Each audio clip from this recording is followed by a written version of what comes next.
Гарант қайта ашылып, телефондар бұрынғыша емін-еркін сатылып жатыр.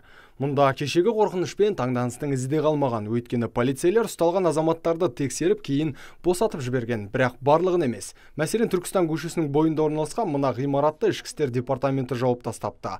Бұл жерде 4 жігіт телефон жөндеумен айналысқан екен. Кешегі операция кезінде тәртіп сақшылары оларды алып кеткен. Конечно, ол әркімнің өзінің дүниесі ғой, істеп жатқан жұмысы, ешкімнің несі жоқ та, мысалға да. Бірақ маған ол осындай тірлікті не қылып алып кеткеніне, мысалға мен қайтып айтсам болады. Жалко да, қимаймын да, мысалға шы. Дінтанушы Абдулла Бахадыр құқық қорғау органдарының әрекетін қолдап отыр. Өйткені технология дамыған заманда жатағымды насихаттау әлдеқайда тиімді дейді. Мәселен, қазір смартфон кез келген адамның қолында бар. Ал гаранттағы алып сатарлар сол телефондардың идентификациялық кодын өзгерту арқылы үгіт насихат жүргізіп жатқанын айтты. Енді сәтті деп аяқталды деп айтуға болады. Себебі шындығында да анықталды.